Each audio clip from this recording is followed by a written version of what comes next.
안녕하세요. 책데이트 시간입니다. 오늘 소개해드릴 책은 토니 로빈스 거인의 생각법이라는 책입니다. 토니 로빈스 지음, 도이진 옮김, RH 코리아에서 나온 책입니다. 이 책은 돈, 부자, 성공, 경제적 자유, 건강하고 행복한 삶 등 원하는 것을 이룰 수 있도록 방향을 제시해주는 책입니다. 부와 성공을 위해 365일 하루 한 페이지씩 읽고 실천하면 좋을 내용들을 담은 책인데요. 몇 가지만 소개해 드리겠습니다. 오늘 당장 더 나은 삶을 위해 부를 향한 결정을 해야 합니다. 우리는 자신이 꿈꿔온 모든 것, 아니 그 이상을 이룰 수 있는 능력을 타고났습니다. 그 빗장을 푸는 열쇠는 바로 한 번의 결심이면 됩니다. 자신의 삶을 바꾸고 더 나은 삶, 부로 이끄는 결정 한 가지를 바로 오늘 내려보시기 바랍니다. 그리고 지금껏 미뤄온 일을 바로 실행하면 됩니다. 지난날 스스로 어떤 결정을 내렸고 어떤 결정을 하지 못했는지 돌아보시기 바랍니다. 그리고 그 결정 중 오늘 내 삶에 가장 큰 영향을 미친 것이 무엇인지 생각해 보는 시간을 가져야 합니다. 아주 소소한 일부터 시작하면 됩니다.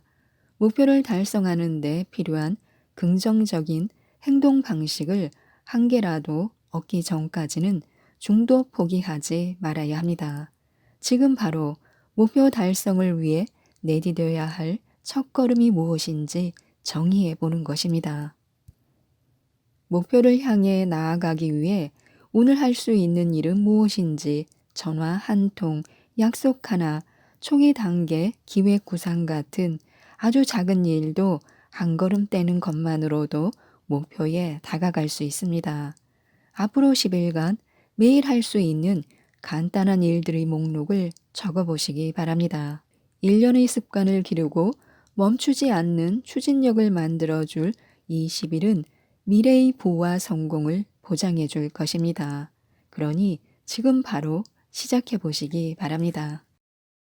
부와 성공으로 가는 길에는 4가지 공식이 있습니다. 의식적으로든 무의식적으로든 성공하는 모든 사람들은 같은 공식을 사용합니다. 무엇을 원하든 우리가 꿈꾸는 것을 이루기 위해 다음 4단계를 활용하면 됩니다. 먼저 원하는 것을 분명히 정해야 합니다. 두 번째 단계는 실행하기로 원하는 것만으로는 안 됩니다. 세 번째 단계는 잘 되고 있는지 검토하기로 잘못된 것에 계속 에너지를 쏟을 필요는 없습니다. 네 번째 단계는 원하는 것을 이룰 때까지 접근 방법을 바꾸는 것입니다. 유연성과 융통성은 새로운 접근법과 결과를 만들어낼 힘을 줍니다. 또한 좋은 기분을 만드는 습관을 개발해야 합니다. 아주 사소한 방식이 큰 차이를 만들어내기도 합니다. 만약 기발한 방법으로 즐겁고 유익한 습관을 만들고 싶다면 한 가지 연습을 해보시기 바랍니다. 앞으로 일주일간 하루 5번 1분씩 거울 앞에 가만히 서서 그냥 입을 크게 벌리고 웃어보는 것입니다. 처음에는 좀 어색하고 바보 같아 보일지 모르지만 반복하다 보면 신경계가 자극을 받아 행복, 자연스러움, 유머, 우스꽝스러움 같은 느낌을 생성해냅니다. 중요한 것은 우리가 행복을 느끼도록 스스로 조절할 수 있다는 것입니다. 신체를 이용해 행복을 만드는 몸의 습관을 체득할 수 있습니다. 잠시 시간을 내서 지금 해보시기 바랍니다. 그리고 즐겨야 합니다. 문제의 확산에 빠지지 말아야 합니다. 성공하는 사람들은 문제를 여러 가지 관점에서 살펴보고 문제의 확산에 빠지지 않습니다.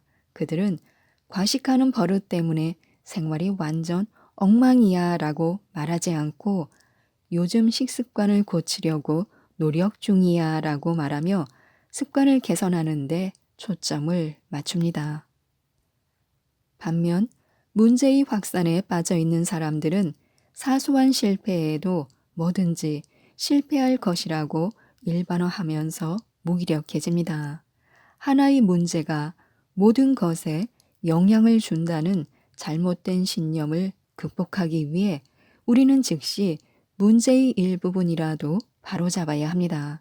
지금 시작하기만 하면 됩니다. 부자로 만드는 질문을 해야 합니다. 도널드 트럼프는 어떻게 부동산으로 부를 축적할 수 있었을까요? 가장 핵심적인 것은 그의 평가 과정입니다. 트럼프는 경제적 이득이 높아 보이는 물건을 평가할 때에도 이렇게 물었습니다. 가격 하락의 가능성은, 최악의 사태는 무엇인가, 내가 감당할 수 있는 수준인가 하고요. 이렇게 질문해 보고는 최악의 사태에서도 스스로 해결할 수 있다고 판단되면 거래를 진행했습니다. 가격이 상승하는 좋은 상황이면 알아서 잘 될 테니 최악의 경우만 판단한 것입니다. 그를 지켜본 사람들은 트럼프가 상황이 악화되면 꺾을 수 없는 의지를 불태우면서 이를 해결하기 위한 질문을 던져서 헤쳐갔다고 전합니다. 우리의 운명은 스스로 던진 질문과 하지 못했던 질문에 의해 결정됩니다. 내가 감사해야 할 것은 무엇인가? 질문은 관심의 초점을 옮겨 우리의 감정 상태도 변화시킵니다. 살아오면서 마주했던 빛나는 소중한 추억에 초점을 맞추면 곧바로 행복감에 젖어들 것입니다. 처음 집을 장만하여 이사하던 날, 첫 아이가 태어나던 날, 하늘의 별도 쏠 수 있을 것처럼 자신감을 선사해 준 친구와 대화를 나누던 순간들 말입니다. 내가 감사해야 할 것은 무엇인가? 지금 내 삶은 얼마나 멋진가? 같은 질문은 우리를 그런 순간으로 안내해 줍니다. 그러면 우리는 삶을 기분 좋게 느끼고 또한 주변 사람들에게 더 헌신할 수 있게 됩니다. 즉각적인 동요를 일으키는 말이 있습니다. 말에는 전쟁을 일으키거나 평화를 이끌어내고 관계를 깨트리거나 강화시키는 힘이 있습니다. 무언가에 대해 어떻게 느끼는지 결정하는 것은 우리가 그것에 부여하는 의미입니다. 상황을 표현하기 위해 의식적, 무의식적으로 선택한 단어는 우리가 느끼는 의미나 감정을 즉시 바꿔놓습니다. 예를 들어 어떤 사건을 처참하다라고 표현할 때와 그저 실망스럽다라고 표현했을 때의 느낌은 아주 다를 것입니다. 어떤 문제에 직면했을 때 큰 문제가 있다라고 하는 것과 작은 도전에 부딪혔다라고 하는 것은 다른 느낌일 것입니다. 자신의 신념을 이야기했을 때 상대가 그것은 틀렸어 라고 말한다면 내 심정이 어떨까요? 이런 표현들이 어떤 상호작용을 할지 한번 생각해 보시기 바랍니다. 감정을 조절하는 말을 알아두면 좋습니다. 몇 년 전 내 인생을 완전히 변화시킨 중요한 일이 있었습니다. 2명의 동료와 업무 회의를 하던 도중 부정적인 결과를 이야기할 만한 소식을 전달받았습니다. 우리 세 사람은 모두 같은 내용을 들었지만 이를 받아들이는 감정의 강도는 각각 달랐고 또한 이를 표현하는 방식도 모두 달랐습니다.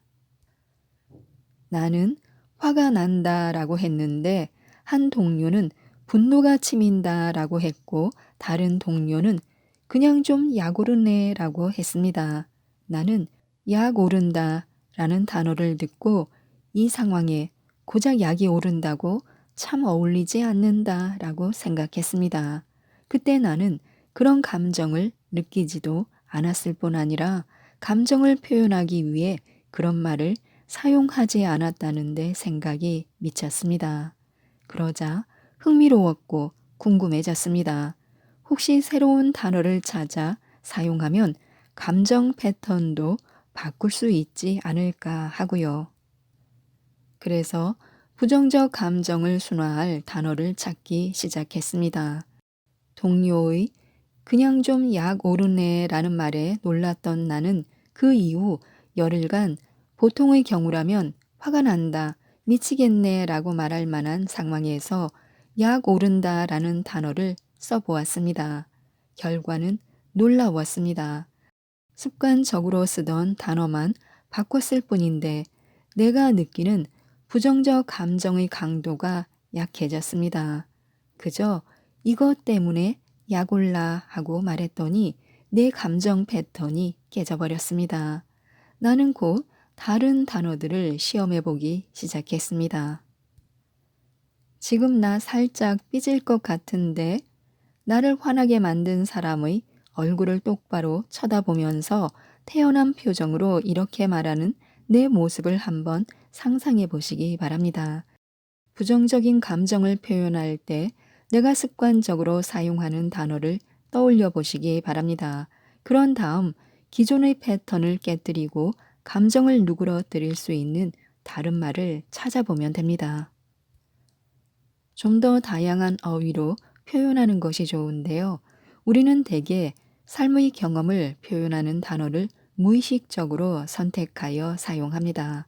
감정을 표현하는 단어를 선택할 때도 자신이나 다른 이들에게 어떤 영향을 미칠 것인지 전혀 고려하지 않고 사용합니다.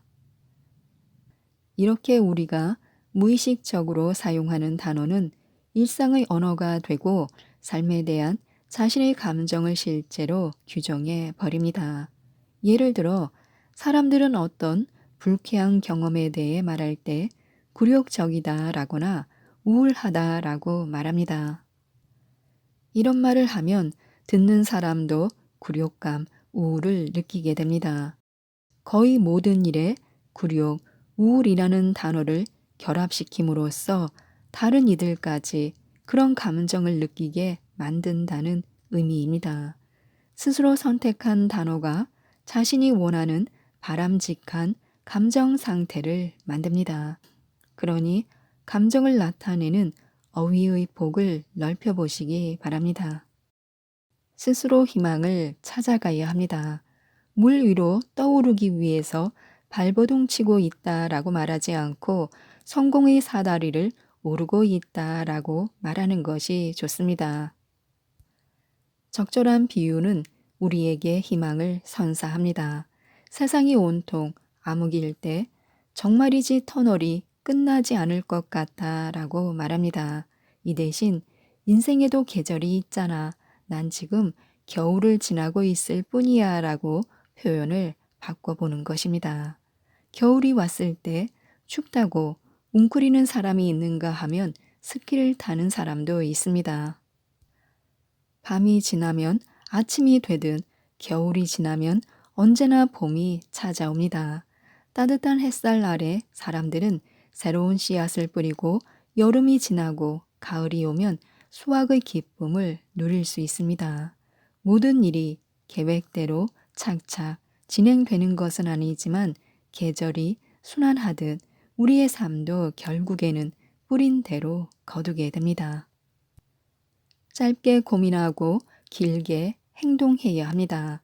주위에 성공과 부를 얻은 사람들을 보면 감정적으로 힘든 상황에서도 하나같이 중심을 잃지 않고 확고하며 흔들리지 않는 능력을 가졌습니다. 그들에게는 기본적인 원칙이 있습니다. 그것은 문제를 고민하는데 주어진 시간의 10% 이상 쓰지 않는다는 것입니다. 남은 90% 이상의 시간을 문제 해결에 사용하는 것입니다. 내 가치는 언제든 높아질 수 있습니다.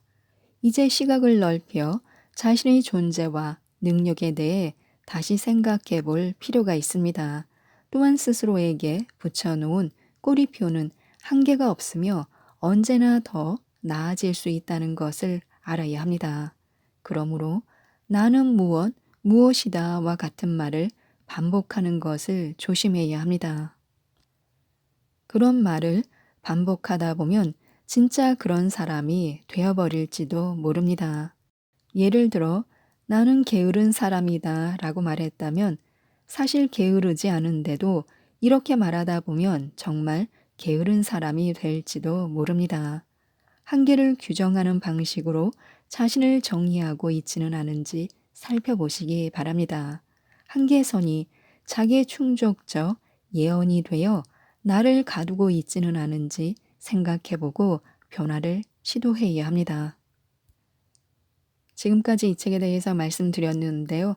내 안의 무한 능력을 꺼내 부와 성공을 거머쥘 수 있도록 도움을 주는 이 책, 토니 로빈스, 거인의 생각법을 꼭 한번 읽어보시고 모든 분들이 부자가 되셨으면 좋겠습니다. 이상 책데이트였습니다. 감사합니다.